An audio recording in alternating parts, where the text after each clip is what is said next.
Last week, I was down at the Entrepreneurs Circle for a mastermind session with the owner, Nigel Bottrell.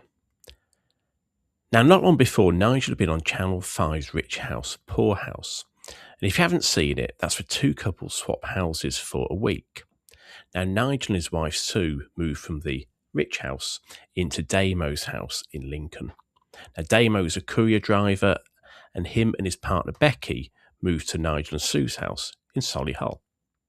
Now, they're purposely not told anything about the other couple, but they start to get clues by meeting their friends and family during the week. And then, of course, they all meet up at the very end to see how they get on. Now, during the week, Nigel finds out that Damo wanted to start a car valeting business.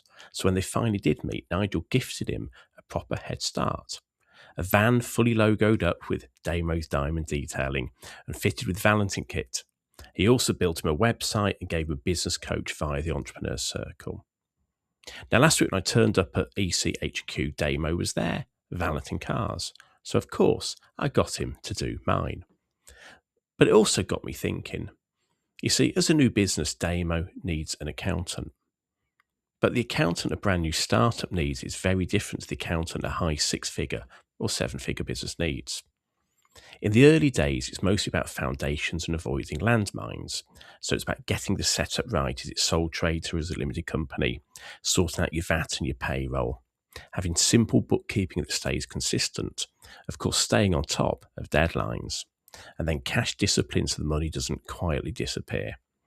And of course, also having a calm voice when you have 20 questions and Google or ChatGPT is just making it worse. And at that point, that support is hugely valuable. But what changes when you hit 500,000, a million or more? Because once you're doing proper turnover, the problems shift. You're not usually stuck because you can't do the bookkeeping. You're stuck because margins aren't where they should be. Overheads are creeping up. Cash flow feels unpredictable. Or you're working harder than ever but not taking any more home. And you don't know which numbers to pull to change that result.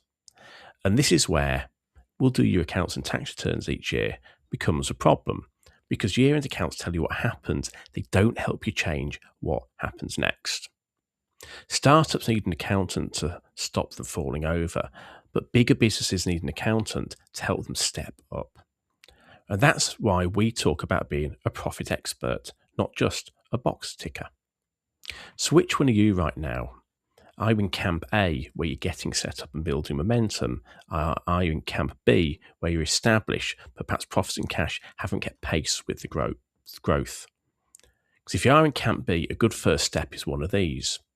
A benchmarking report to see how you compare to others in your sector, or a profit diagnostic review to model the key numbers and the profit levers, or a tax diagnostic to check if there's been money handed over to HMRC unnecessarily.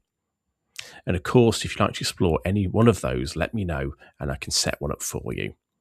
And we'll get you from the poor house to the rich house.